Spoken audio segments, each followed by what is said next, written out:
지난 시간에 오비탈을 얘기를 하면서 우리가 원자번호를 1번부터 20번까지 외우는 이유에 대해서 얘기를 했었어요. 저희 영상 다 봤지? 보다 보면은 한 친구가 질문을 엄청나게 많이 하면서 왜 우리가 이 오비탈을 하고 있는지 그런 것들에 대해서 많이 질문을 했는데, 일단 우리가 알고 있는 이 1번부터 20번까지 있는 애들은 전부 다 전형원소라고 해서 최외각 정자, 얘가 원자과 전자로 역할을 하며 직접적으로 화학적 성질을 나타내고 있는 굉장히 트렌디가 아니고 클래시컬한 약간 너무 전형적인 그런 특징들을 가지고 있는 원소들을 우리가 다루고 있는데요. 얘네들이 우리가 알고 있는 그 주기율이라고 얘기하는 일정한 주기로 같은 성질이 나오는 주기라고 하지 말고 패턴에 성질이 발현이 된다, 이렇게 생각을 해주면 좋겠어요. 그래서 우리가 20번까지만 딱 외우고 있는 거예요. 자, 이런 주기율이라는 것은 누가 먼저 발견을 했냐면, 옛날에 우리가 화학이 시작되기 전에 연금술사라고 얘기하는 사람들이 열심히 원소에 대해서 얘기를 했고요. 이거를 라부아지에가 우리가 알고 있는 원소가 물, 바람, 흙 이 네 가지가 아니라 더 많은 종류로 이루어져 있고 그딴 것들은 다 원소가 아니다 라고 얘기를 하면서 이제 라부아지에가 나오면서 얘를 분류를 다시 하게 됐어요. 라부아지에가 다시 분류를 시작을 하게 되죠. 자, 이렇게 분류를 하면서 다양한 원소들을 나타내게 되었는데, 여기에서 되베라이너라는 사람은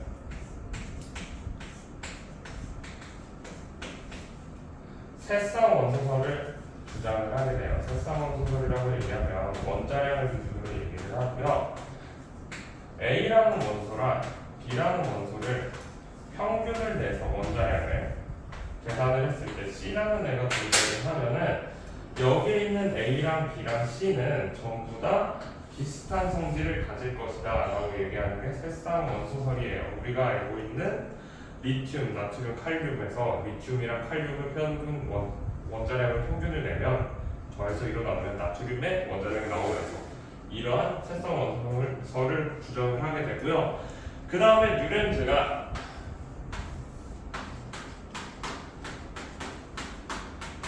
옥타브설을 주장을 해요.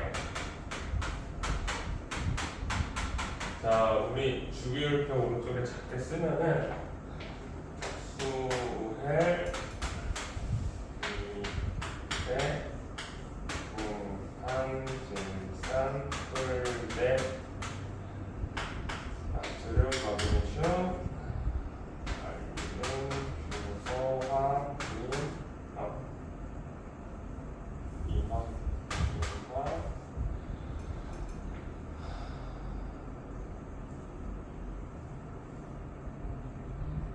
염소, 아르곤, 칼륨, 칼슘으로 분배를 하고, 우리가 알다시피 여기 리튬이랑 나트륨 얘네들은 성질이 같으니까 리튬에서부터 하나, 둘, 셋, 넷, 다, 일곱, 여덟 번째로 넘어오면은 얘가 같은 성질을 띠고 있다. 여덟 번째마다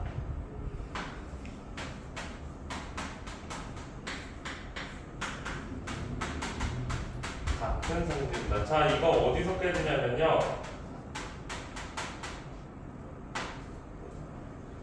사주기에서 바로 깨죠.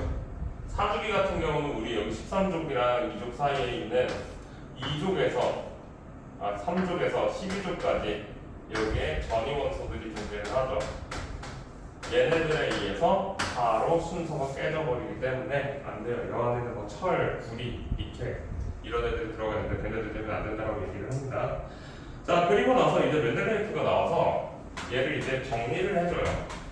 너네가 얘기하는 거 너무 아름답지 않다 라고 얘기를 할 수가 있겠어요. 왜? 과학이라는 건 결국은 이제 분류를 해서 우리가 한눈에 봤을 때 얘 데이터를 쉽게 인식할 수 있는 게 가장 좋은 형태를 띠고 있거든요. 하지만 얘네들이 지금 얘기하는 것은 너무 수학적으로만 나타나 있고, 그리고 수학적으로 나타나 있는 것에 대해서 이제 우리 등차 수열이나 뭐 그런 것들을 통해서 계산을 하다 보면은 너무 복잡해. 그러니까 한눈에 볼 수 있는 이러한 주기율표의 형태를 만들어보자 라고 얘기가 나오게 돼요. 하지만 우리가 알고 있는 멘델레예프 이 사람이 주기율표의 창시자라고 알려져 있지만 실제로는 이 당시에 주기율표에 대해서 연구한 사람들이 훨씬 더 많이 있어요. 그런데 멘델레예프의 주기율표가 왜 주기율표의 최초라고 얘기를 하냐면, 멘델레예프가 만든 주기율표에는 첫 번째 원자량 순서대로 배열을 했고요. 두 번째 여기에 빈칸을 만들게 돼요. 즉 우리가 아직 발견하지 못한 다양한 원소에 대한 가능성을 열어준 것이 멘델레예프의 주기율표예요. 하지만 현대로 와가지고서 이제 1813년에 모즐리라는 사람이 멘델레예프의 주기율표에도 한계점이 존재를 했어요. 왜냐하면 여기도 원자량 순으로 배열을 하다 보니까 맞지 않는 원소들이 나타나게 되고, 그래서 이제 모즐리라는 사람이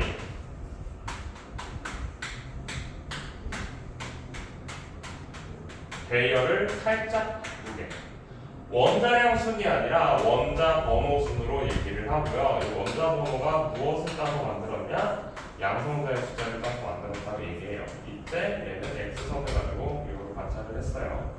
이렇게 하니까 완벽한 현대 원자 모형을 우리가 갖게 되었죠. 자, 이 원자 모형이 만들어지게 된, 주기율표가 만들어지게 된 과정에 대해서는 이렇게만 설명을 하면 되고요. 사실 우리가 주기율표를 왜 외우는지가 더 중요해요. 주기율표를 사용하는 이유가 주기율표가 가지고 있는 굉장히 많은 편리성 때문에 우리가 쓴다라고 얘기를 해요. 선생님 같은 경우는 수능 때 화학을 나도 봤는데, 혹은 이제 내신에서 이제 화학 시험을 보면은 제일 먼저 한 게 시험지가 이렇게 있으면 여기 왼쪽 위에 그걸 썼어. 주기율표를 써놨어요. 왜냐면 자 일단 주기율표를 쓰고서 얘기를 합시다. 수, 헬, 좀 크게 쓰고 얘기를 합시다. 한,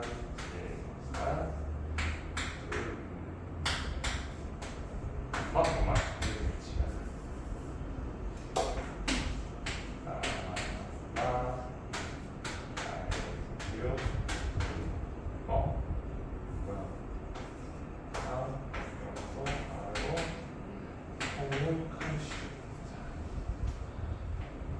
첫 번째, 위에서 아래로 족이라고 할까요? 죽이라고 할까요? 족이라고 하죠. 그리고 가로가 주기. 가로 알다시피 1, 2, 13, 14, 15, 16, 17, 18. 주기는 1, 2, 3, 4. 족의 특징을 잘 알고 있으면은 문제를 조금 편하게 풀어요. 족의 특징. 첫 번째가 원자과 전자수.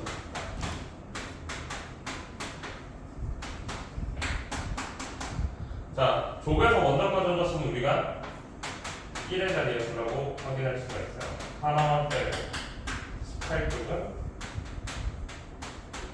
0이다. 자, 원자과 전자수의 정의가 무엇이냐면은 어떠한 원소가 갖고 있는 화학적 성질을 나타내는 전자의 숫자를 우리가 쓰는 거를 원자과 전자수라고 얘기를 해요. 따라서 같은 족 애들은 전부 다 원자과 전자의 숫자가 같으니까 화학적 성질이 유사할 것이다라는 걸 우리가 유추를 할 수가 있어요. 이게 첫 번째 족의 특징이고요. 자, 화학적 성질이 비슷하니까 두 번째로 이온화 있을 때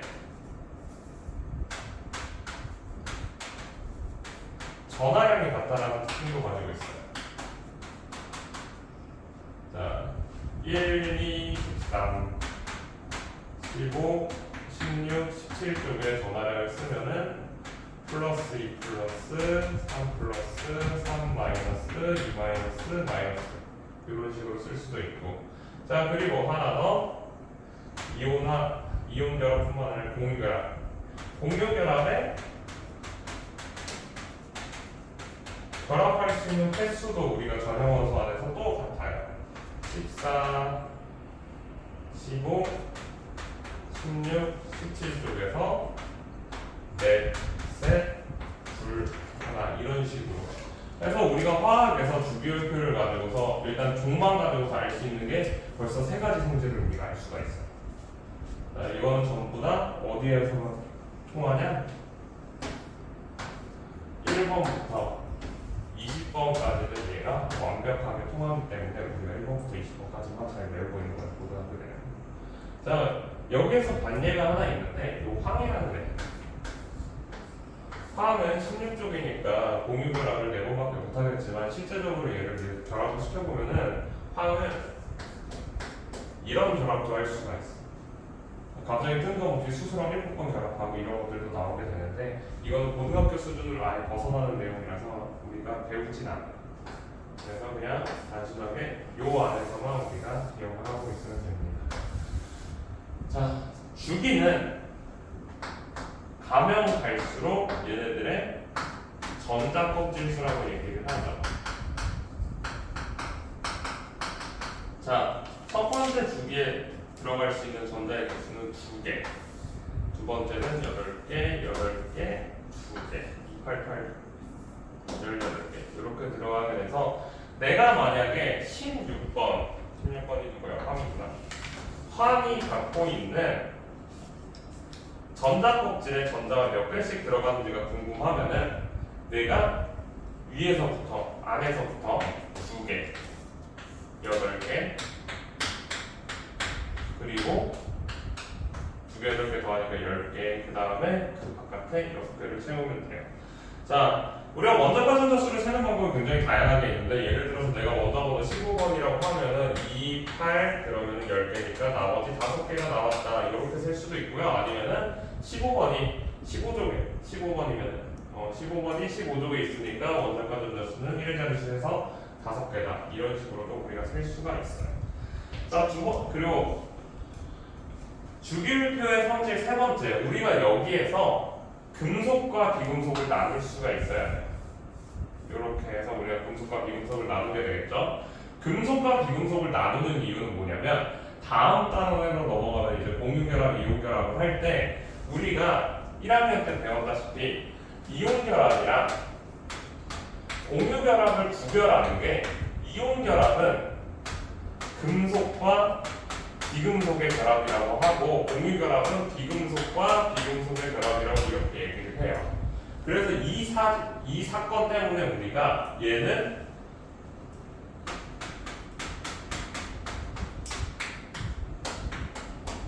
아무리 봐도 이온결합 같지만 비금속과 비금속이라서 공유결합 이렇게 우리가 표기를 하기도 하기 때문에 그래서 주기율표를 잘 알아주는 것만으로도 우리가 화학에서 할 수 있는 게 굉장히 많아요.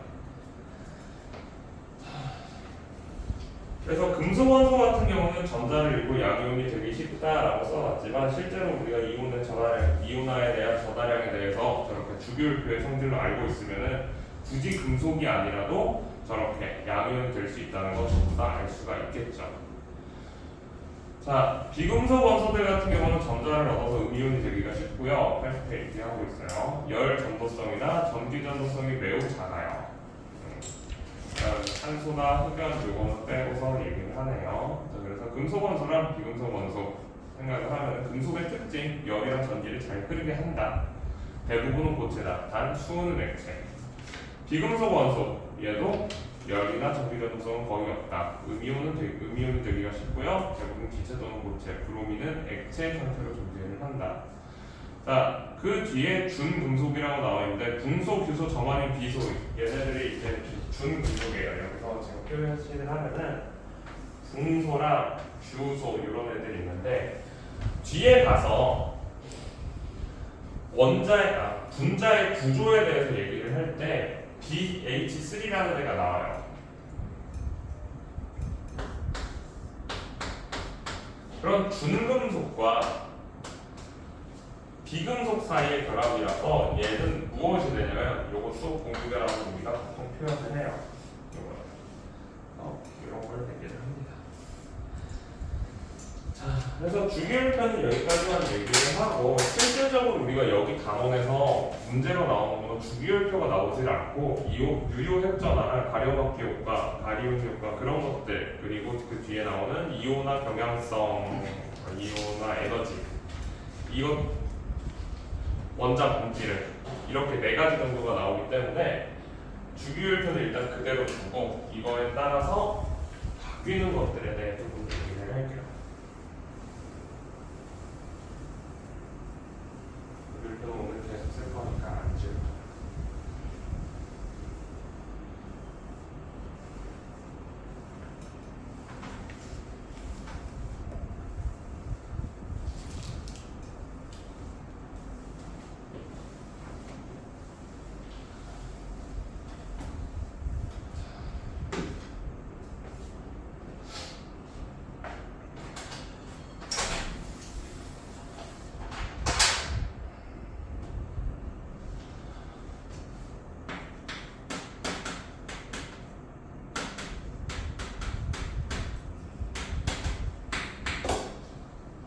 오비탈을 얘기를 하면서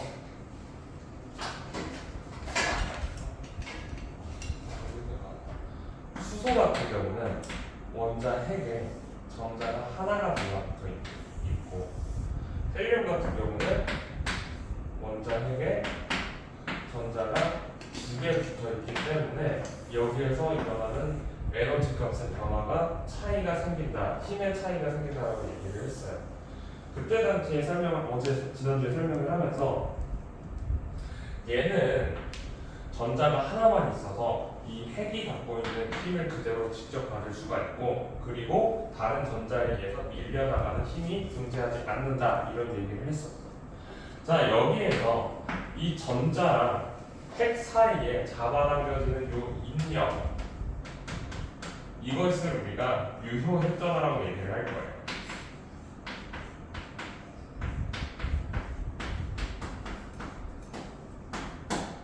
따라서 우리가 왼쪽보다 오른쪽에 유효핵전화가 클까 작을까? 일단 아무리 그래도 오른쪽이 더 클 거야. 왜? 핵이 갖고 있는 양성자의 숫자가 늘어났으니까 그것에 의해서 당기는 힘이 세질 거예요. 하지만 우리가 생각하는 한 개 있을 때 100이라고 하면은 2개가 되면 200이 돼야 될 것 같지만 또 다른 전자에 의해서 이게 값이 줄어들기 때문에 실제 증가하는 양이 그렇게까지 높지 않을 수가 있다. 이걸 우리가 유효핵전화의 값이라고 얘기를 할 거고요. 다음 페이지로 넘어가면은 그래서 실제로 이 효과 때문에 많은 것들이 이제 값이 달라지게 될 거예요. 이걸 우리가 가려막기 효과라고 얘기를 하고 자, 안쪽에서 내가 서로 밀고 있을 때랑 바로 옆에서 민다라고 생각을 합시다. 여기 중앙에 이제 핵이 있고 같은 궤도를 돌고 있는 애가 서로 밀어낼 때는 힘의 방향이 옆으로 밀어내게 될 겁니다. 위에 있는 애가 밀려날 때는 핵에서 완전히 멀어지는 방향으로 이렇게 밀려나게 될 거야. 자, 그러면은 안쪽에 있는 애들끼리 서로 밀고 당기는 힘 1번이랑 바깥쪽에 있는 애가 밀려나는 힘 2번 중에 핵한테서 직접적으로 영향을 줄 수가 있는 거는 2번 힘이 더 핵을 잡아당기는 힘에 큰 영향을 주게 돼요. 왜냐면 핵을 잡아당기는 힘이라는 건 핵 방향으로 이렇게 당겨지는 힘이니까 1번 힘 같은 경우는 얘가 이렇게 되면은 한 요만큼만 바깥으로 빠져나가는 힘으로 작용을 해서 실제로 줄어드는 힘이 많지 않지만 2번 힘 같은 경우는 어떻게 돼? 이거를 그대로 거의 다 줄어들게 만들게 될 거예요. 자, 따라서 우리는 이 유효핵전화가 첫 번째 특징으로 전자 껍질 수가 바뀌었을 때 주기가 늘어나면 감소할 거라고 우리가 예측할 수가 있어요. 그리고 두 번째, 아까 전에 처음 얘기했던 거, 원자 핵의 같은 주기에서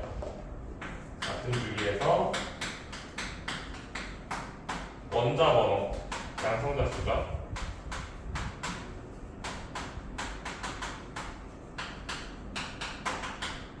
원자 번호가 늘어나면 증가하는 걸 알 수가 있어요.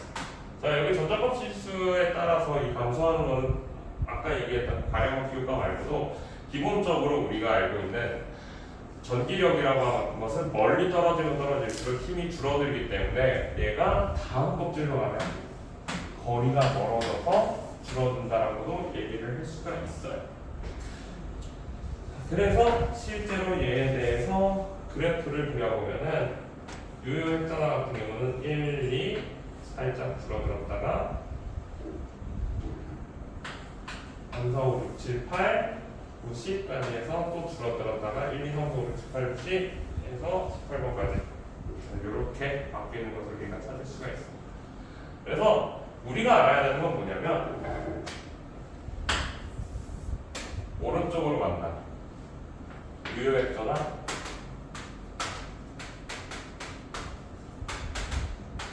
증가. 아래로 간다. 유효액자나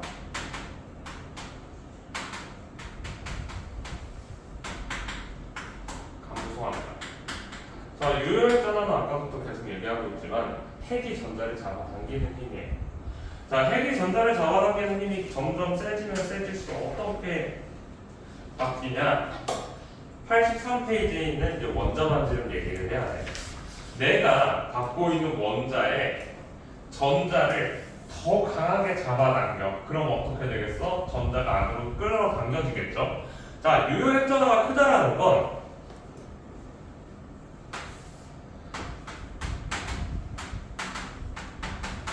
기본적으로 생각을 하면은 전자가 멀리 못 나간다는 거.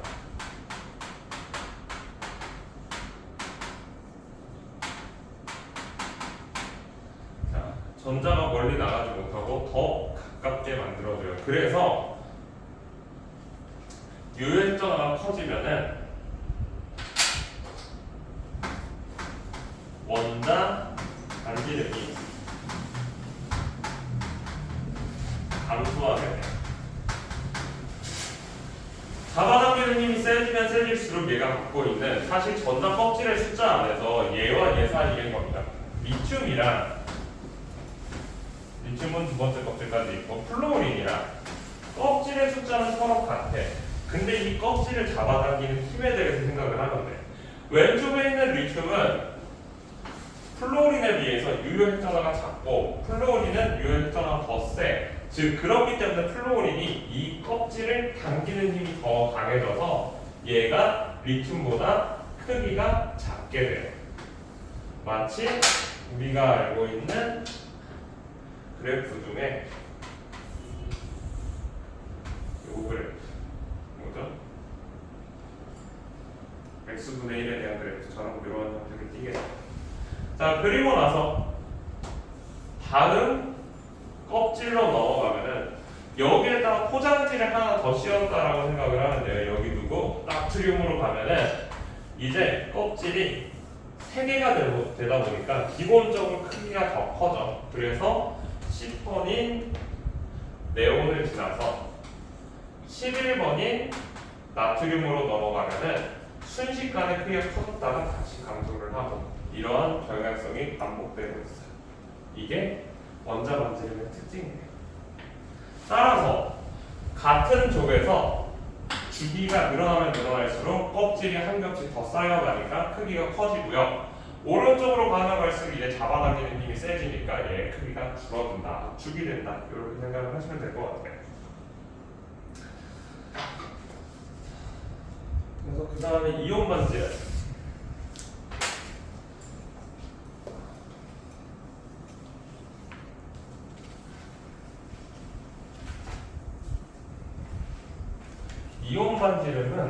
생각해보면 원자 반지름보다 더 쉬워요. 근데 조금만 잘 이해를 해야지 쉬워져요. 잘 들어봐요.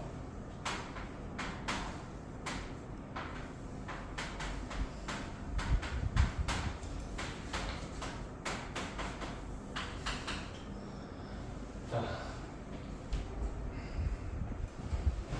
우리가 이온화가 됐다는 것은 기본적으로 18쪽에 전자배치를 갖게 돼요.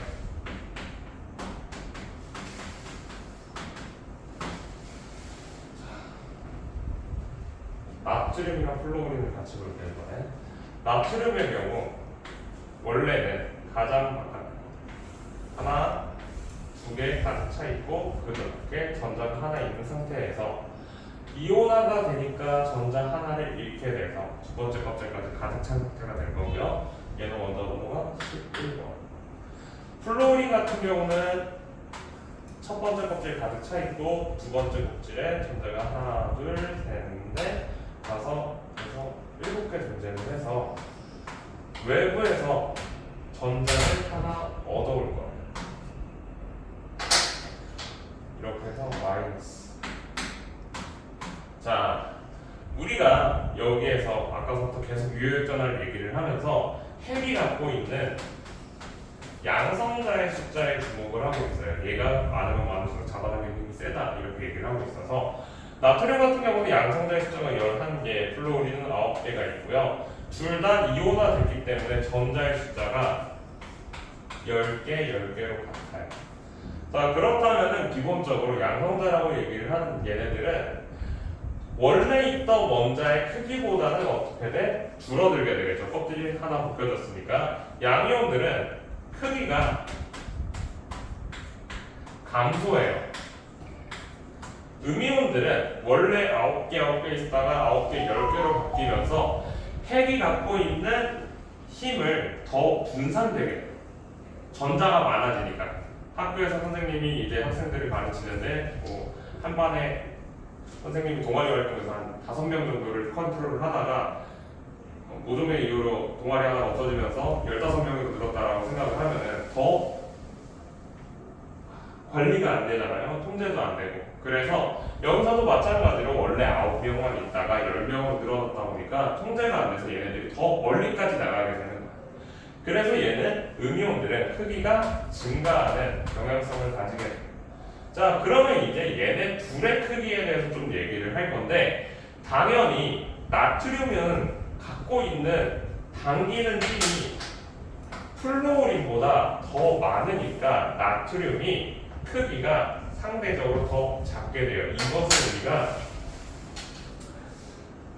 얘네처럼 서로 전자의 개수가 같은 이온을 우리가 등전자 이온이라고 얘기할 거예요.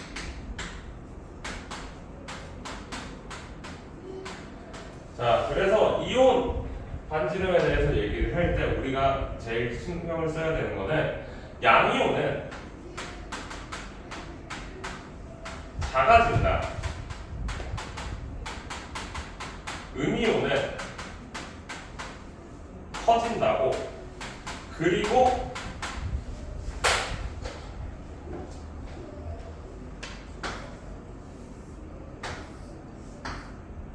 지금 선생님이 박스를 친 원자 번호 7번부터 13번까지를 우리가 외워줘요. 얘네들의 경향성. 2주기, 3주기 원소에 대해서 제일 많이 나오고 등전자 이온에 대한 내용이 나올 때 그래서 얘네들 우리가 알고 있어야 되는데 질소분자 순차적으로 쓰면은 질소, 산소, 플로린, 그리고 나트륨, 마그네슘, 알루미늄을 순서대로 쓰면 이제 얘네들의 양성자 수 7, 8, 9, 11, 12, 13이고 전부 다 전자는 10개니까 쓰지 않겠어요. 그럼 얘가 크기가 원자 순서로 배열될 때랑 이온 순서로 배열될 때가 달라져. 자, 일단 기본적으로 보면은 원자 반지름을 보면 같은 주기에서 오른쪽으로 가면은 원자 반지름이 작다라고 얘기를 했고요. 다음 주기에서는 원자 반지름이 더 더 얘네보다 항상 클 것이다라고 얘기를 했어. 껍질 수가 많으니까. 따라서 원자의 크기가 제일 큰 애는 나트륨, 마그네슘, 알루미늄,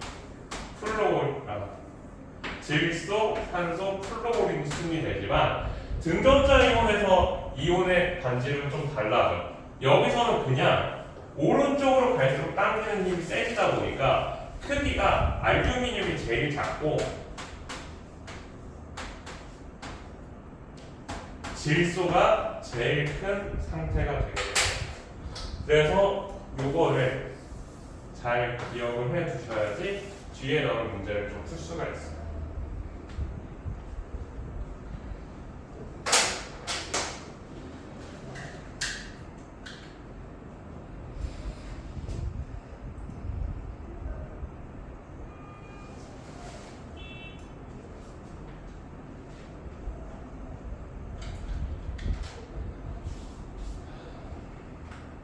이런 것들은 이렇게 얘기하면 다 하는 거예요.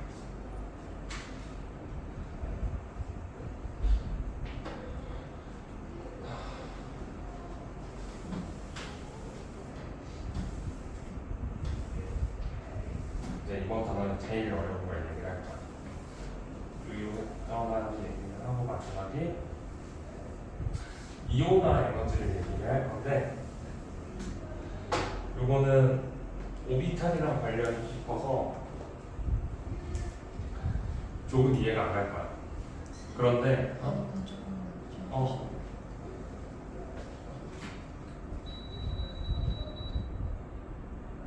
춥지?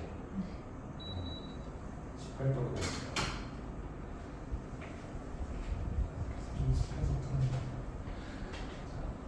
그래서 무슨 얘기가 있어요? 이 이온화 에너지가 공부하는 방법이 사실 화학은 선생님이 두 가지라고 생각을 해요. 이제 화학도 지금 우리가 하고 있는 거 그냥 외워서 할 수 있거든. 그러니까 암기를 통해서 그냥 있는 경향성을 전부 다 외워서 문제를 풀면 여기서 다 풀려. 특히 지금 우리가 하는 단원 같은 경우는 일부러 그렇게 만들어 놓은 거예요. 옛날 사람들이. 주기율표를 만들어 놓은 이유 자체가 우리가 여기에 있는 경향성에 대해서 단순하게 찾아볼 수 있게끔 우리한테 일반인들한테 편하게 사용할 수 있게 정리를 해놓은 거기 때문에 우리가 그냥 외워서 똑같이 문제를 풀면은 여기 있는 것들 다 풀리게 돼요. 그렇기 때문에 여기에 난이도가 높을 수도 있고 낮을 수도 있어. 내가 이거를 그냥 받아들이고서 하면은 좀 쉽게 풀리는데 얘를 하나하나 이해해보겠다라고 해가지고 생각을 하게 되면은 이제 머리가 깨지기 시작을 해요. 왜냐면 여기에서 이제 얘기를 하는 게 양자화학적인 부분들이 너무 많아서 자, 그래서 일단은 그냥 좀 외워서 생각을 해보자. 이해하는 부분도 다 얘기는 해주겠지만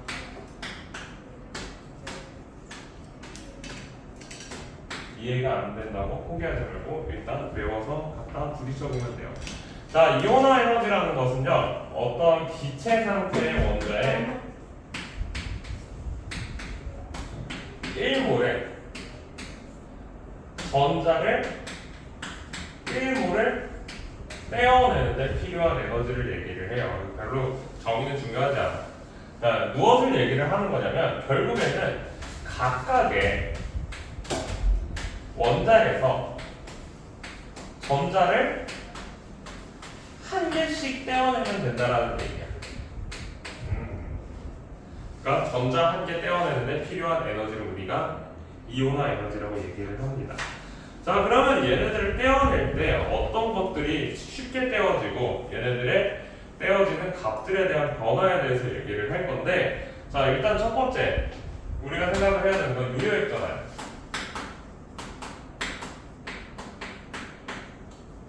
유효액전화가 크면 당연히 어떻게 되겠어? 잡아당기는 힘이 세니까 얘를 떼어내는데 필요한 에너지 값이 점점 늘어나게 돼요. 자, 두 번째 유효액전화랑 두 번째가 오비탈의 성질이에요.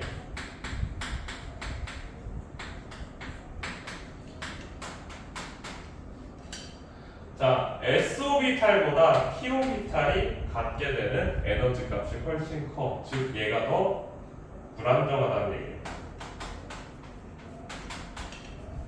자, 불전자보다 쌍을 이루고 있는 전자가 더 에너지 값이 커요. 즉 얘가 더 불안정해요.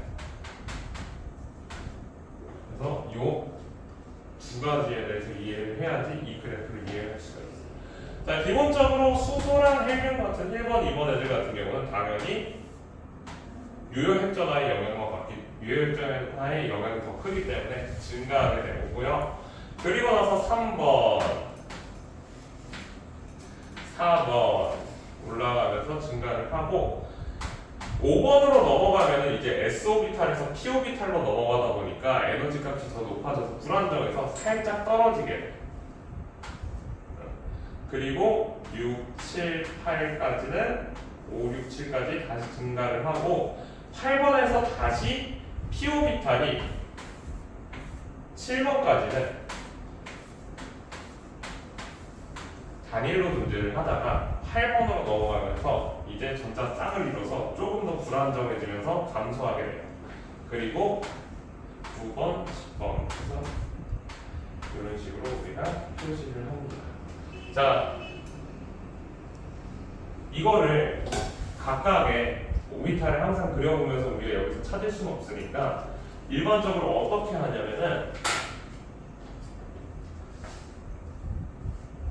떨어지는 부분을 우리가 외우는 경우가 2, 3, 3 이렇게 외울 때도 있고요. 어차피 얘를 그려야 되니까 하나, 둘, 셋, 하나, 둘, 셋 이런 식으로 외워서 그릴 때도 있고요.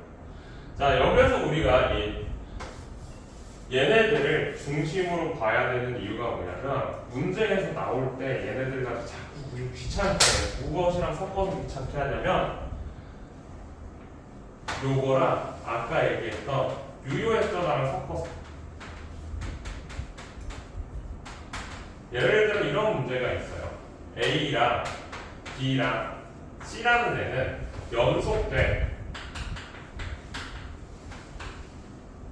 원자 번호가 연속된 3개의 원소다 이런 식으로 나오고 나서 A는 C보다 유효핵전화가 크다. 그렇대. 하지만 A는 C보다 이온화 에너지가 작다. 그렇대. B는 A보다 이온화 에너지가 크다. 이런 식으로 이제 문제가 나올 때가 있어. 그러면 우리가 여기에서 얘가 이온화 에너지가 작고 얘가 유효핵전화가 크니까 얘가 유효핵전화 오른쪽으로 갈수록 커지고 근데 얘는 유효핵전화는 큰데 이온화 에너지가 작으니까 여기가 A가 되겠구나. A, C, A, C. 자, 그리고 나서 마지막에 B가 A보다 유효핵전화가 크다 그랬으니까 요렇게 하면 안 되겠네. B가 A보다 유효핵전화가 작다라고 나야겠다. 작다라고 났으니까 지금 여기서 연속된 3개 이렇게 나오겠네. 그래서 요거 3개 아니면 요거 3개가 이렇게 나오는 이런 형태들의 문제가 나와. 실제 문제에서는 이거 2개가 나오는 게 아니라 하나만 정확하게 나오게끔 얘를 잘 조절을 해서 문제를 내니까 그거에 대해서 하려면은 얘도 잘 알고 저것도 잘 알고 하고 있을 때 그래야지 쉽게 문제를 풀 수가 있어요. 자, 그래서 이온화 에너지는 우리가 경향성을 구할 때 이렇게 구하면 되고 그리고 나서 하나만 떼는 게 아니라 한 개씩 더 떼기 시작을 해. 그걸 우리가 순차 이온화 에너지라고 얘기합니다. 자, 아까 전에 얘기를 했지만 나트륨에서 전자를 하나 떼면 네온이 된다라고 얘기를 했어. 그러면 주기가 이제 변화를 해서 얘가 더 가까워졌죠. 그럼 기본적으로 유효핵전화의 값이 증가를 하게 돼. 따라서 순차 이온화 에너지를 우리가 구하는 이유는 뭐냐면 전자를 떼어낼 때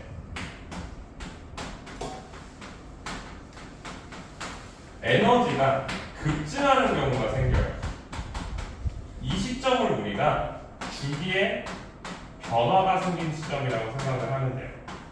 자, 여기 문제를 보시면요. 여기 문제가 85페이지 밑에 보면은 나트륨 같은 경우는 첫 번째 떼었을 때 496kJ/몰의 에너지를 사용을 하고요. 두 번째 떼었을 때 4562kJ/몰의 에너지를 사용하는 것을 우리가 볼 수가 있어요.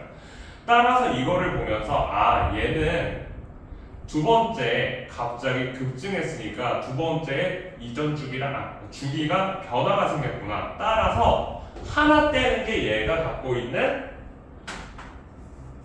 최외각 전자구나. 따라서 이걸 통해서 우리가 최외각 전자수를 찾을 수가 있어요. 원전과 전자수라고 얘기를 하는. 마그네슘 같은 경우는 전자를 두 개 떼어낼 때까지는 값의 변화가 크게 없었는데 세 번째 떼어내면서 급증했으니까 그 이전까지 두 개 뗀 것까지가 얘 원자과 전자구나. 이런 식으로 우리가 찾을 수가 있게 돼요. 자, 이렇게 해서 일단 개념은 여기까지 하면은 다 마치게 되고요. 이따가 한 5분 정도 쉬었다가 한 5시에 7시에 뒤에 문제 선생님이 풀어주도록 할게요.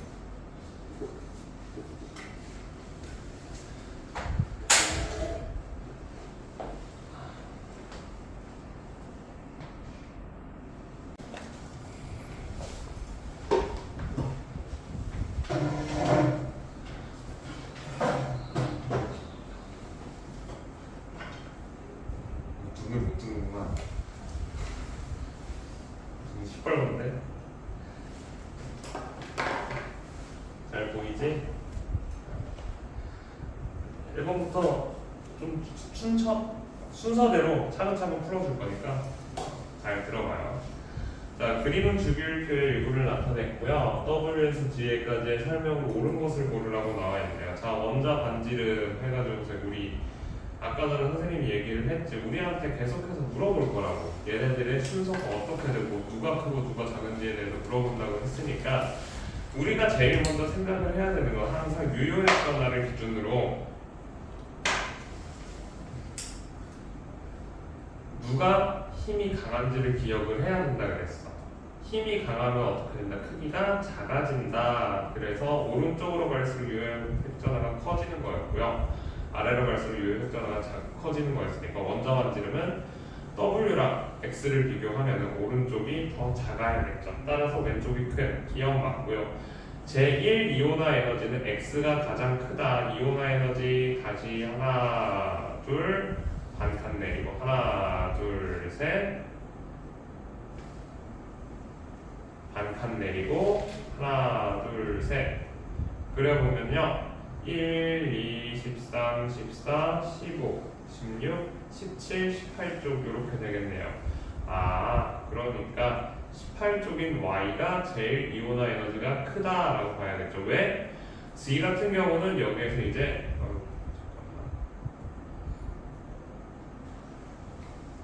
G 같은 경우는 여기서 한번 떨어졌다가 다시 위로 올라가야 되니까 G가 조금 더 크겠네요. 따라서 일단 니은은 틀린 말이겠네. 이온 반지름은 G-와 X-를 비교를 하네. X- 같은 경우는 얘는 이중이니까 네온의 전자 배치를 갖게 될 거고요.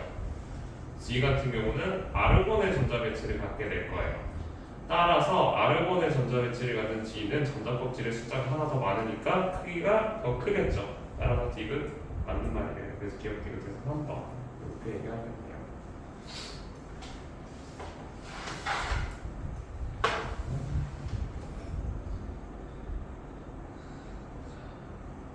2번 이주기 바닥 상태의 원자 X에서 G까지에 대한 자료이다. X에서 G의 홀 전자수는 같다. 자, 이거 홀 전자수 선생님이 지난 시간에 영상에서 1쪽부터 18쪽까지 홀 전자수가 어떻게 되는지 써줬어. 1, 0, 1, 2, 3, 2, 1, 0 이렇게 얘기를 했었죠. 1쪽, 2쪽, 13, 14, 15 시간 너무 작구나.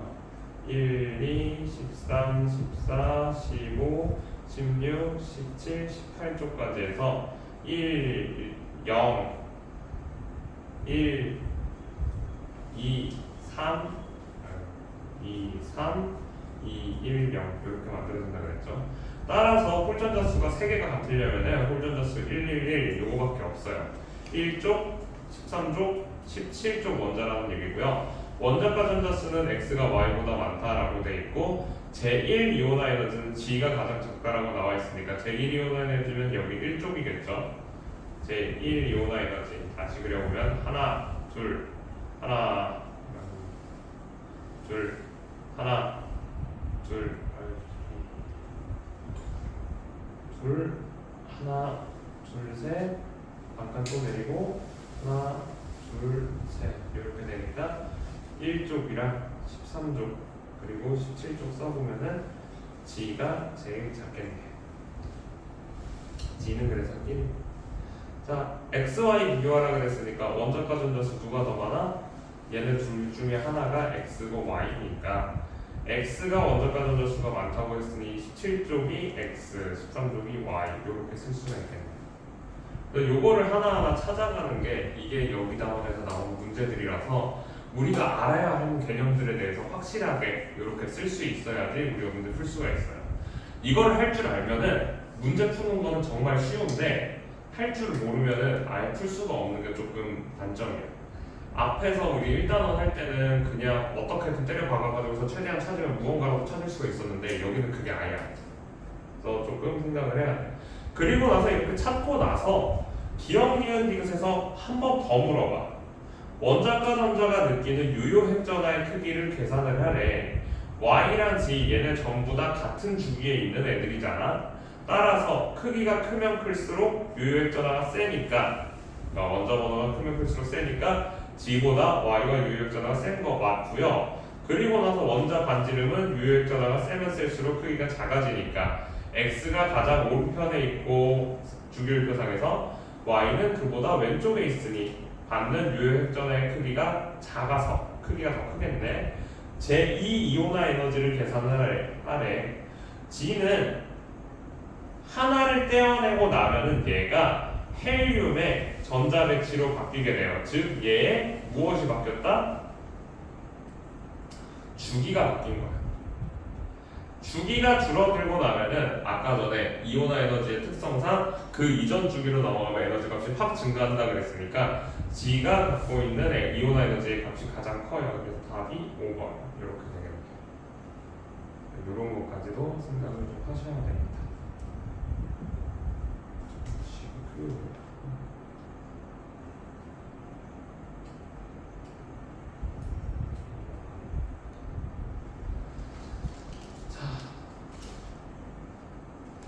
이제 나올 게 나왔어. 화학에서 문항의 난이도를 올리기 위해서 요즘 제일 많이 하는 게 이러한 형태야. 나눗셈. 원자 반지름분의 이온 반지름. 자, 1보다 작다와 1보다 크다를 우리가 기준으로 볼 거예요, 항상. 자, 1보다 크다라는 뜻은 이온 반지름이 원자 반지름보다 크다라는 거야. 1보다 크다. 원자분의 이온이 1보다 크면은 이게 이온 반지름이 원자 반지름보다 크다라는 뜻일 거고요. 반대로 원자 반지름분의 이온 반지름이 1보다 작다라는 것은 원자 반지름이 이온 반지름보다 크다라는 뜻이겠지. 이렇게 바꿀 수가 있어야 돼요. 부등호 사용을 할 때. 자, 그러면은 위에가 다 잘렸구나. 미안하다. 이렇게 돼야 돼. 원자 반지름분의 이온 반지름이 1보다 클 때는 부등호 원을 오른쪽으로 옮기니까 이온이 원자보다 크고, 원자 반지름이 이온 반지름보다 작을 때는 이온 반지름이 원자 반지름보다 작다. 이렇게 우리가 알 수가 있어요. 자, 이렇게 하고 나면은 여기에 있는 이온 반지름이 원자 반지름보다 크게 되는 경우들에 대해서 생각을 해야 돼. 얘네들은 음이온들의 특징이고요. 음이온 같은 경우는 전자의 숫자가 늘어나면서 어떻게 됐어? 얘네들이 갖고 있는 힘을 분산돼서 크기가 커졌다라고 했어. 원자 반지름이 이온 반지름보다 큰 경우는 양이온이에요. 양이온 같은 경우는 전자 껍질이 하나씩 벗겨지면서 크기가 줄어든다라고 얘기를 했죠. 따라서 A랑 B는 음이온이고 C는 양이온이 되겠네.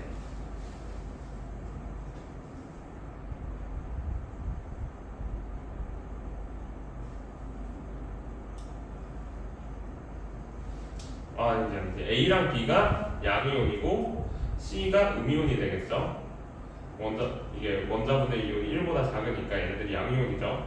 따라서 A랑 B 둘 중에 하나가 일단 C는 그리고 그럼 확정됐네. 플로린이 음이온이겠네요. 자, 원자가 전자 수가 A가 B보다 크다라고 나와 있으니까 나트륨은 1족이라서 1, 마그네슘은 2족이라 2 이러니까 마그네슘이 A 원자가 전자 수가 더 많아서 이건 뭐 마그네슘이 A 그리고 나트륨이 B 이렇게 되겠네요.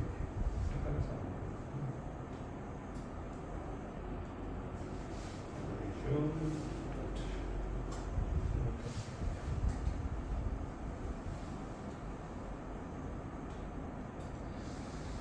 자, 그러면은 기억니은도 이거 봅시다. 자, C는 플로린이다. 맞는 말이죠. C는 플로린이고요. 원자과 전자가 느끼는 유효 핵전하의 크기를 계산을 하래. 유효 핵전하 오른쪽으로 갈수록 크다라 그래서 원자 번호가 같은 주기에서 원자 번호가 크면 유효 핵전하가 크니까 나트륨이 마그네슘보다 2점이죠. 따라서 유효 핵전하는 B가 A보다 작다. 맞네요. 이거 틀렸네요. 니은 A에서 C 중 원자 반지름의 크기가 가장 큰 거. 유효 핵전하가 제일 작은 애가 크다 그랬지? 나트륨이 제일 커야죠. B가 나트륨인데 A가 그래서 틀렸고 답은 1번 이런 식으로 되네요.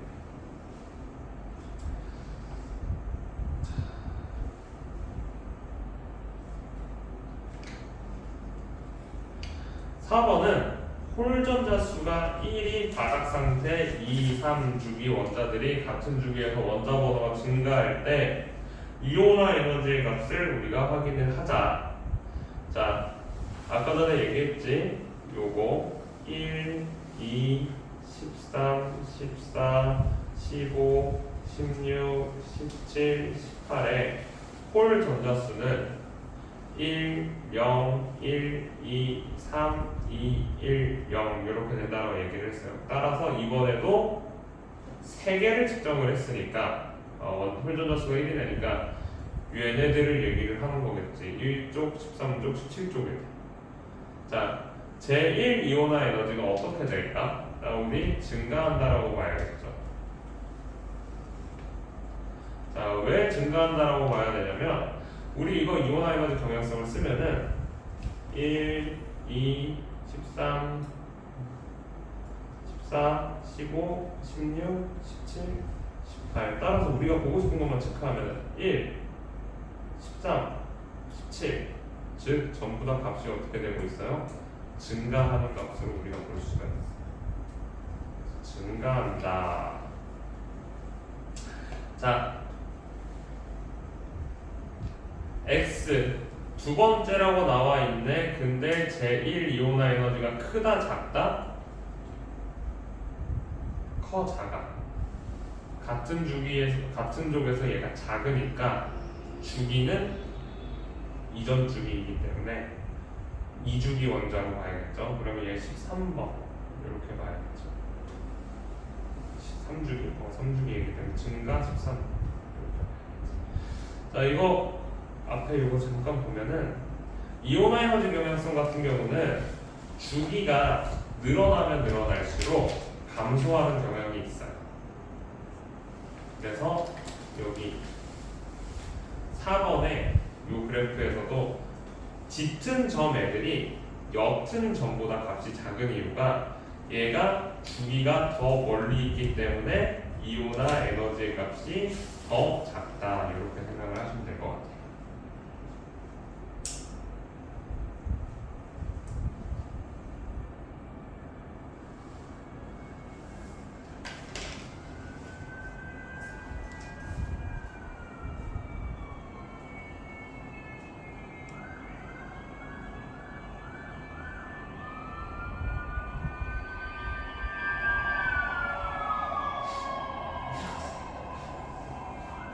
요거 해야 되는데. 자, 다음 원자 A에서 D의 자료이다. A에서 D는 8, 9, 12, 13 중에 하나고 모두 네온의 전자 배치를 갖는다. 이거 등전자 이온에 대한 문제네요.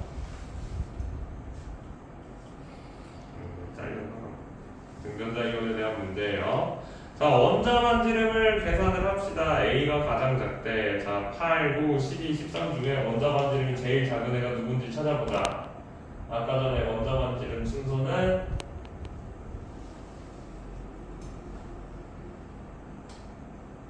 원자 반지름은 플로린이 제일 작죠. 우리 요거 자, 질소, 산소, 플로린, 나트륨, 마그네슘, 칼륨 하면은 크기가 플로린이 제일 작다 그랬어. 얘 유효 획전화가 가장 강하기 때문에 따라서 플로린이 제일 작아. A가 플로린. 이온 반지름의 크기를 얘기를 하네요. 이온 반지름은 12, 13. 자, 이온 반지름은 양성자 숫자가 제일 작은 애가 이온 반지름이 크다 그랬어요. 왜? 내가 갖고 있는 전자의 개수 중에 개수랑 내가 갖고 있는 양성자의 개수를 비교를 할 때 양성자가 적으면 적을수록 당기는 힘이 약해지고 당기는 힘이 약해지니까 얘의 크기가 커진다 했어. 따라서 B는 8번인 산소가 되겠네요. 제3이온화 에너지는 C가 가장 크다라고 나와 있네. 제3이온화 에너지가 가장 크려면은 얘가 주기의 변화가 있어야 돼. 자, 13번인 애를 생각을 해보자. 그렇지. 13번 누구? 칼륨. 칼륨 같은 경우 전자 하나, 최애각 전자가 3개. 아마 알루미늄이다. 알루미늄은 최애각 전자가 3개가 있죠. 그래서 3개를 뗀다라고 얘기를 하면은 그냥 같은 주기에 뗄 수가 있고요. 마그네슘 같은 경우는 최애각 전자가 2개라서 1개 떼고 2개 떼고 그 다음에 그 안쪽 껍질에 있는 걸 떼내야 돼. 따라서 주기의 변화가 있는 애 C가 마그네슘이 되겠네요. 자, 그럼 우리 다 찾았네. 12번 D가 13번이 알루미늄이 될 거예요. 원자 반지름의 크기, 원자 반지름 누가 제일 크다? 마그네슘이 제일 크겠네요. C가 제일 크네요. 제1 이온화 에너지는 B가 A보다 크다. B는 산소, 플로린은 9번, 17, 16, 17, 18 연달아서 증가를 하죠. 16, 17, 18을 따라서 산소는 플로린보다 이온화 에너지가 작아야 돼. 그러려면은 B가 산소고 플로린이니까 틀렸네. 원자과 전자가 느끼는 유효액 전원은 D가 C보다 크다. 유효액 전원 오른쪽으로 갈수록 크다 그랬어. D, C 이렇게 돼 있으니까 알루미늄이 마그네슘보다 유효액 전원 느끼는 거 더 크겠네. D, 기억, 3번. 그래서 잘 기억해야 돼. 유효액 전원 오른쪽으로 갈수록 크다 작다? 같은 주기에서 원자 번호가 크면 클수록 크다. 이거 잘 기억을 하자. 자, 2, 3주기의 원자 W, X, Y, G에 대한 자료이다. 원자과 전자가 2, 3, 6, 7이다. 전기음성도 문제니까 이거 넘어갈게요. 요게 언제 나오는 거냐면 이거 다음 단원에 공유결합을 하면서 전기음성도가 나와. 그래서 이거 6번은 너네가 풀 수 없는 문제. 7번 표는 바닥 상태의 원자 W에서 G의 전자 배치에 대한 자료다. W에서 G는 산소, 마그네슘, 인, 황을 순서 없이 나타냈고요. S오비탈에 들어있는 전자 수분에 P오비탈에 들어있는 전자 수를 6, 6, 9, 10 이렇게 나타냈대. 이거 어쩔 수 없이 실제로 우리가 이걸 해봐야 돼. 생각만 해도 너무 귀찮겠지만 해야 돼. 한번 해보자. O, Mg, P, S.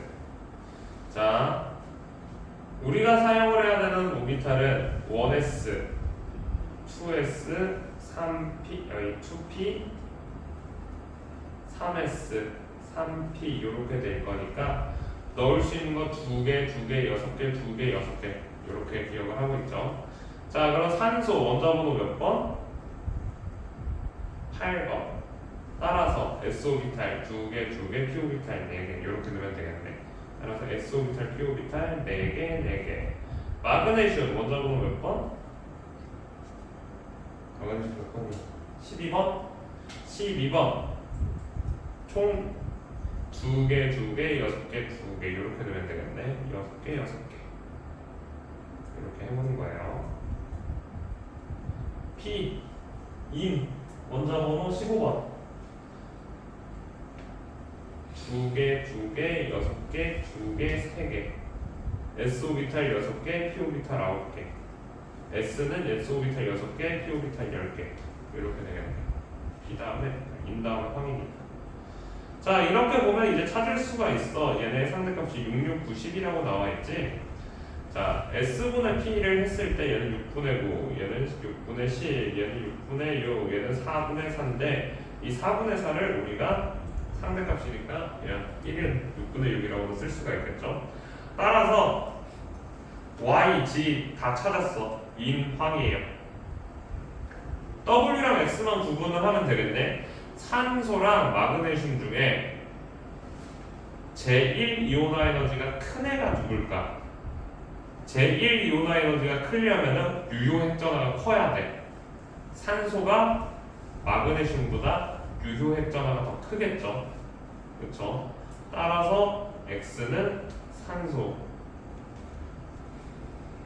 W는 마그네슘. 이런 식으로 우리가 줄 수가 있겠네요. 이온화 에너지가 산소가 더 크겠지. 자, 기억 맞고요. 원자과 전자가 느끼는 유효액전화는 Y가 G보다 작지. 유효액전화는 같은 주기에서 오른쪽이 크다고 계속 얘기를 했어요. 황이 인보다 오른쪽에 있잖아. Y는 1000보다 작다. 자, 이거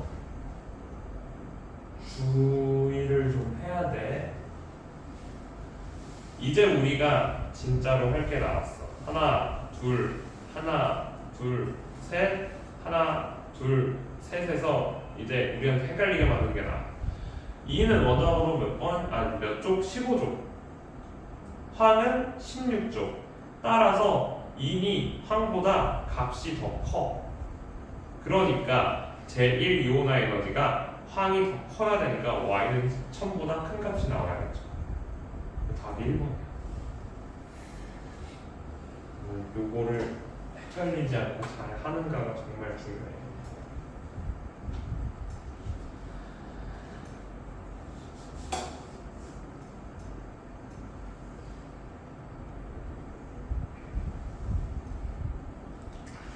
자, 표는 원자 W에서 G의 이온화 에너지에 대한 자료고요. O, F, M, N, G, A를 순서 없이 나타내었다.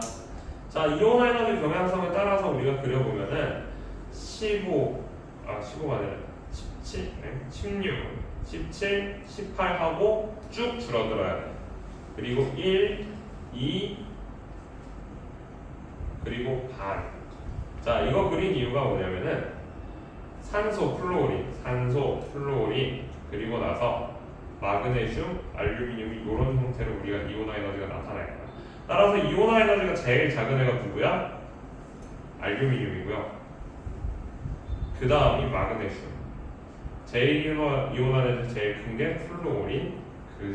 그거보다 작은 애는 산소.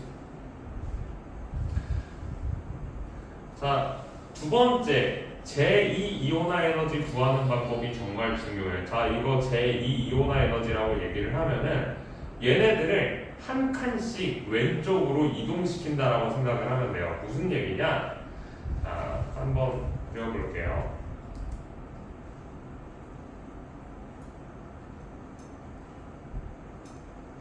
자, 여기가 산소, 플루오린, 네온, 나트륨 이런 식으로 존재를 한다면은 얘네가 하나씩 왼쪽으로 이동을 해서 산소, 플로린, 네온, 나트륨 이러한 형태로 바뀐다라는 거야. 알겠지? 자, 그럼 우리가 지금 비교해야 되는 거는 산소랑 플로린을 비교하는 거 나와 있어. 그럼 산소랑 플로린 중에 누가 더 커? 산소가 더 크다. 이렇게 되는 거야. 다시 우리가 제2, 제3 이온화 에너지로 넘어갈 때는 값을 우리가 알고 있는 것에서 산소, 플로린, 네온, 나트륨에서 순서를 한 개씩 땡겨가는 거예요. 나트륨이라는 건 소리야. 산소, 플로린, 네온, 나트륨 이런 식으로 한 칸씩 땡겨가요. 따라서 산소랑 플로린 중에 누가 더 크다고? 산소가 제2이온화 에너지가 더 크다. 자, 화학적으로 얘기를 하면은 산소는 이미 어떻게 됐어? 여기서 한 개를 떼서 불안정함이 없어져서 조금 더 안정해졌잖아. 그렇기 때문에 값의 크기가 더 커졌다. 이런 식으로 설명할 수도 있어요. 그래서 우리는 결국 그냥 문제를 풀고만 싶다면은 이렇게 한 칸씩 땡기는 것만 잘 기억을 해주면 될 것 같아요. 그래서 8번까지 문제를 풀었고요.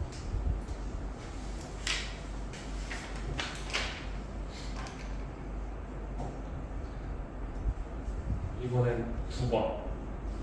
자, 문제를 보면은 막대 그래프가 엄청 큰 애가 있고 작은 애가 있어. 자, 제1 이온화제 에너지분의 제2 이온화 에너지가 W랑 G는 값이 매우 큰 변화를 가져갔다라고 우리가 그래프를 통해서 알 수가 있어요. 따라서 이게 무슨 말이냐면은 얘네들은 1쪽이기 때문에 1 이온화에서 2 이온화로 바뀌는 과정에 주기의 변화를 겪었다라고 우리가 찾을 수가 있네요. 그러면은 리튬이랑 누구겠어? 리튬 그리고 나트륨 이렇게 얘기를 할 수가 있겠네. 자, 그럼 리튬이랑 나트륨 중에 유효액자가 누가 더 크다 그랬어? 족이 같으면 주기가 클수록 핵전화가 크다 작다? 이온화 에너지가 같은 족에서는 값이 점점 줄어든다 그랬어요. 따라서 G가 값의 변화가 더 큰 거니까 얘가 리튬이고요, 얘가 나트륨. 이렇게 되겠네. 자, X랑 Y는 원자 번호는 W가 G보다 크다. 아닌가? 그럼 반대네. 맞잖아. 나트륨, 리튬. 이렇게 나타냈고, 그러면 이제 마그네슘이랑 알루미늄만 계산을 하면 되겠네요. 마그네슘, 알루미늄도 조금 생각을 하면은 알루미늄은 하나, 둘, 셋 이렇게 떨어지는 거 기억하죠? 1족, 2족, 13족. 따라서 제2 이온화 에너지로 넘어갈 때 에너지 값이 어떻게 돼? 증가하는 것을 우리가 찾을 수가 있어. 그래서 Y가 알루미늄, G가 마그네슘 이런 식으로 볼 수가 있네. 자, G는 리튬이고요. 원자과 전자가 느끼는 유효 핵전화의 크기를 계산을 하면은 Y가 X보다 크다. 맞죠? 같은 주기의 오른쪽으로 갈수록 유효 핵전화 크다 그랬어. 원자 반지름은 X가 W보다 크다. 원자 반지름은 같은 주기에서 왼쪽으로 갈수록 커요. 나트륨, 마그네슘, 알루미늄을 풀 때 남아 R 순서대로니까 원자 반지름은 W가 더 크겠죠. 답이 1번 이렇게 나오네. 자, 또 홀전자수 문제야. 10번은 이건 다시 써야 돼. 이제는 족 안 쓰고 하자. 1, 0, 1, 2, 3, 2, 1, 0. 홀전자수가 연속으로 우리가 나타내야 되고요. 그러면 뭐겠어? 3은 하나 무조건 들어가야겠지? 아니구나. 0, 1, 2, 0, 1, 2 또는 0, 1, 2 또는 1, 2, 3 이렇게 둘 수가 있겠죠.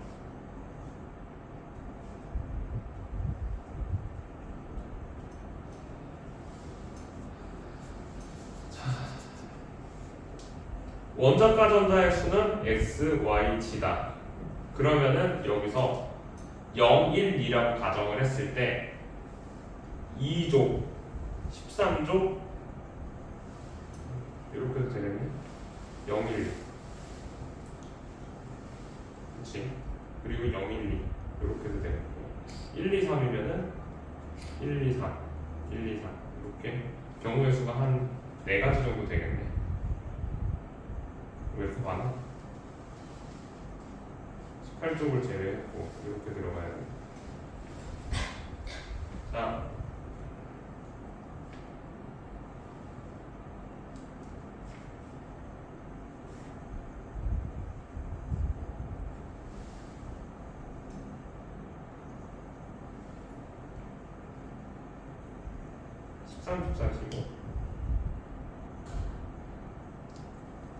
홀전자 수가 이렇게 된다. 원자과 전자 수는 원자과 전자 수가 x가 제일 큰 거구나. x가 오른쪽으로 가야 되는 거죠. 그러면은 x의 홀전자 수가 제일 작으려면 0 또는 1이 돼야 되니까 원자과 전자 수가 제일 크려면 얘가 0 또는 1이 돼야 되니까 여기로 들어가야겠네. x y는 여기 g 이래야지만 원자과 전자 수가 x가 제일 크고 g가 제일 작은 형태가 나올 수가 있겠네. 그러면은 x가 17 9번 8번 7번 이렇게 되겠네. 자, g의 원자과 전자 수는 하나 둘셋넷 5번째니까 다 5번일 거고요. 5개고 원자 반지름은 y가 x보다 크다.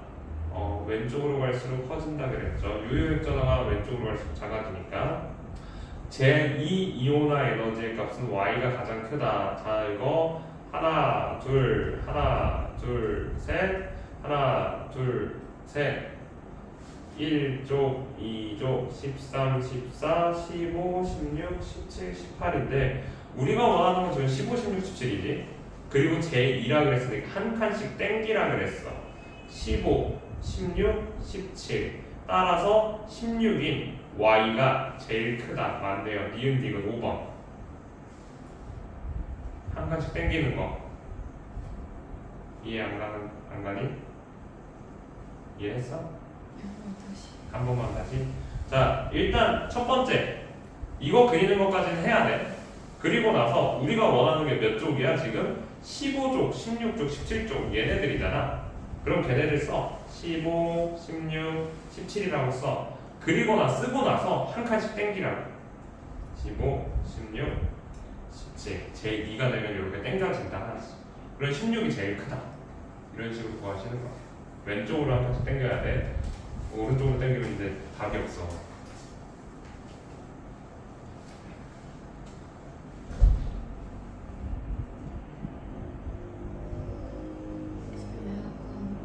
꺼져 그냥?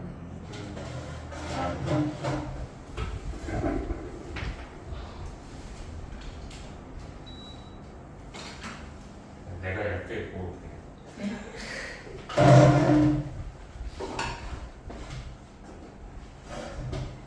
나는 오늘 밖이 이렇게 더운 줄 몰랐어. 사실 요즘 더운 거보다 너무 습해.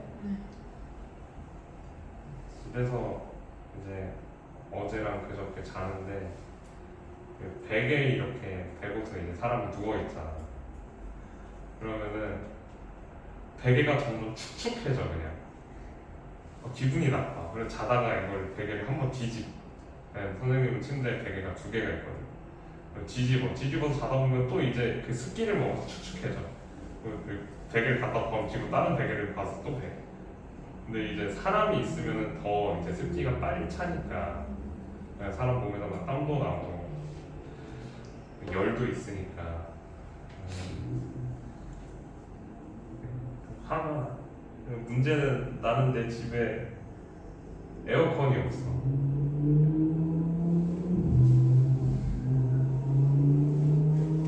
왜냐면 에어컨을 원래 살 생각이었거든. 에어컨을 사려고 했는데 이사를 하면서 아파트 조그마한 12평짜리 아파트에서 24평으로 이사를 했단 말이에요. 재작년에 이사를 하면서 엄마한테 엄마 나 에어컨을 살까? 라고 물어보니까 에어컨은 사는 게 문제가 아니라 이전하는 데 드는 비용이 많이 든대. 이전 비용이 한 50만 원씩 드니까 차라리 나중에 결혼할 때 사라 라고 얘기를 하신 거야. 근데 작년에 우리나라 역대 최악의 폭염이 왔었잖아. 나한테 에어컨 있긴 있어. 창문형 에어컨이 있거든. 이 창문형 에어컨은 여기 창문까지 이렇게 설치를 하는 게 있어. 근데 그 방 하나 정도밖에 안 돼. 근데 난 집이 24평이야. 그래서 컴퓨터 방에 그걸 설치를 하고 원래는 그 호스를 바깥으로 빼가지고서 물을 우수관이나 그런 걸로 해서 버려야 되는데 컴퓨터 방에는 뒤에 베란다가 있는데 우수관이 없어. 그래서 어떻게 쓰냐면 창문에다가 이렇게 설치를 했어. 이제 베란다 그게 있을 거 아니야, 샤시가. 이제 뒤에 이렇게 호스를 꺼내서 양동이에다가 여기를 넣어. 그럼 물이 여기 차. 그럼 이제 습한 날에는 하루에 2번씩 차. 아침에 한 번, 저녁에 한 번 버리는 거야. 문제는 뭐냐면 집이 이만한데 현관 딱 들어오고 여기가 컴퓨터 방이야. 여기가 컴퓨터 방이 여기 있는데 이 방을 제외한 주방, 거실, 작은 방, 안방 나머지는 전부 다 찜통이야. 왜냐면 여기가 베란다 이렇게 나오면 이 뒤로 얘가 뜨거운 바람을 내뿜거든. 이 뜨거운 바람이 여기 벽에 구멍이 있어. 집에 전에 살던 사람이 에어컨 설치한다고 뚫어놓은 구멍이 있어. 그럼 이 뜨거운 바람이 이 안으로 들어와서 집 전체를 다 익어. 그래서 이쪽이랑 여기 베란다에 있는 창문 다 열어놓고 여기 안에서만 살아. 여름에는 너무 슬퍼. 이제 여름에 이제 그래도 밥을 해 먹어야 되잖아. 밥을 여기서 이제 해서 먹으려고 하면은 일단 문을 열고 나가는 게 너무 힘들어. 그래서 여기서 그래도 여름이니까 밥을 먹으려면은 그래도 가스불을 켜야 되잖아. 그래서 최대한 가스불을 안 켜기 위해서 그냥 냉동식품을 전자레인지 돌려가지고 먹어. 안 그러면 죽을 것 같아.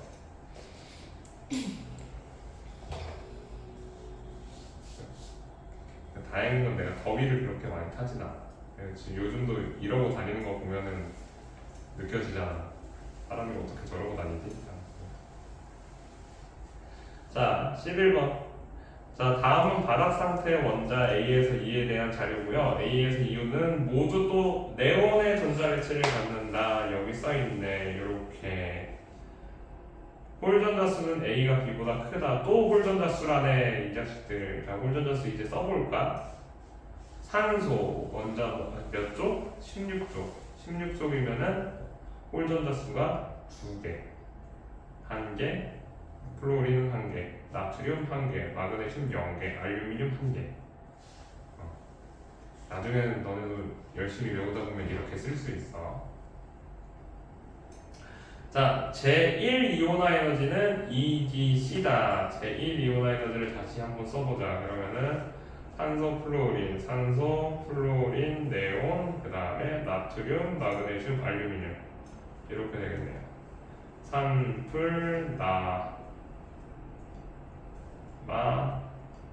이렇게 쓸 수 있네.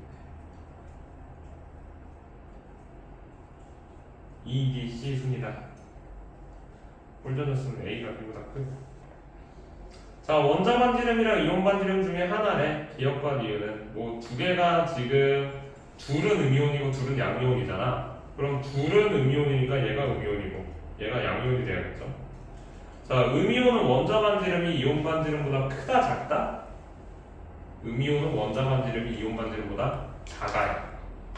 전자가 늘어나면은 크기가 커진다 그랬으니까. 따라서 지금 1보다 작으니까 이온분의 원자 이렇게 써야겠죠. 자, 그러면은 이온화 에너지가 E, D, C 순이라고 했으니까 E 가장 큰 애 마그네슘, D 그 다음 큰 애 알루미늄, C 나트륨. A랑 B 홀전자수 누가 더 크다? 산소가 더 크다. A가 산소, B가 플루오린. 다 찾았네요. 문제를 풀 때 머리로 암산할 생각하지 말고 굳이 이렇게 그래프 그려서 풀어라. 이게 더 빠르다. 그리고 아까 전에 선생님이 얘기했지. 선생님은 수능을 보든 뭘 하든 간에 일단 다 쓰고 생각을 했다고 우리가 아는 거.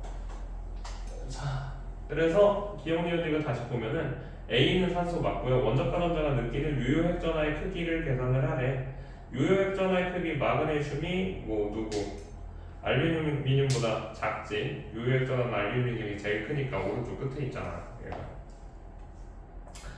A에서 이중 원자 반지름의 크기. 원자 반지름은 나트륨이 제일 크겠죠. 같은 중에서 제일 왼쪽이 크니까. 따라서 1번. 와, 뭐 이렇게 많아. 플루오린이고요. 원자번호는 8, 10, 11, 12, 13 중에 하나고 이온화 에너지를 나타냈대. 기억은 제1 이온화랑 제2 이온화 중에 하나래.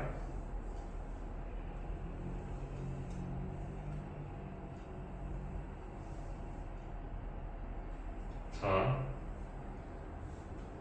제1 이온화 에너지 그림을 그리면 8번부터 보면은 8, 9, 9가 플루오린이잖아. 10, 8, 9, 10, 11, 11, 12, 13, 14번 이렇게 그려지겠네요. 그쵸? 제1 이온화 에너지라면은, 자, 그렇다면 플루오린보다 이온화 에너지가 큰 애가 3개나 있는데 뭔가 이상하지? 플루오린보다 큰 애가 3개가 있어야 되는데 지금 하나밖에 없잖아. 그러면 얘는 제1 이온화 에너지가 아니라는 거야. 자, 그러면 얘를 제2 이온화 에너지가 되면 어떻게 되는지 한번 찾아보자. 자, 한 칸씩 당겨야겠죠? 자, 그러면은 여기 반 칸 올라가야 되는 거 기억하고 있지? 그럼 이제 한 칸씩 당기는 것을 빨간색으로 써줄게요. 8, 9, 10, 11, 12, 13 이렇게 써서 8, 10, 11번이 플루오린보다 크게 변해. 그치? 그러면은 플루오린보다 살짝 큰 애가 9번이 플루오린이니까 여기 8번 위치에 있는 C, 8, 9, 10 이렇게 될 거고요. 그리고 A랑 B는 12번, 13번 이렇게 문제가 풀리네요. 그래서 우리가 왼쪽으로 한 칸 당기는 거 잘 할 수 있어야 돼요. 자, 기억은 그래서 제2 이온화 에너지가 되고요.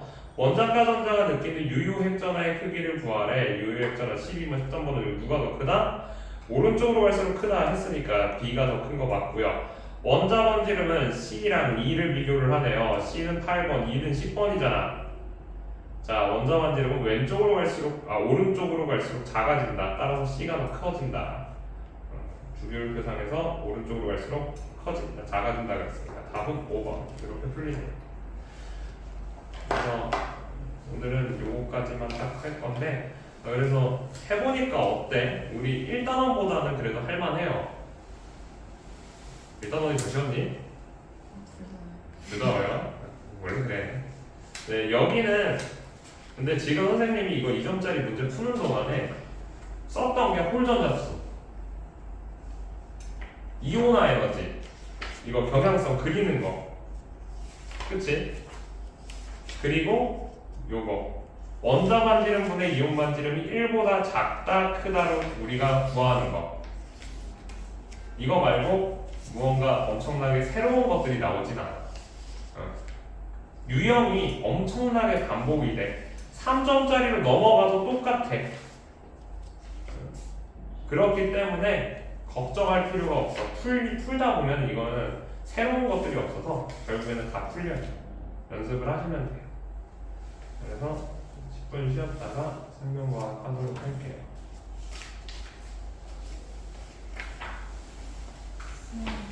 한국과 경제를 방금 봤어? 뽑아줄게요.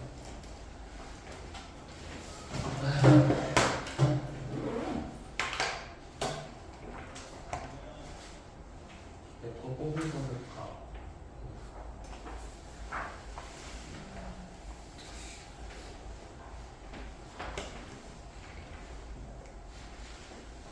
신경을 깐소하다가 죽은 거. 너무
저거 안 껐니 내가? 네. 지금 꺼줘.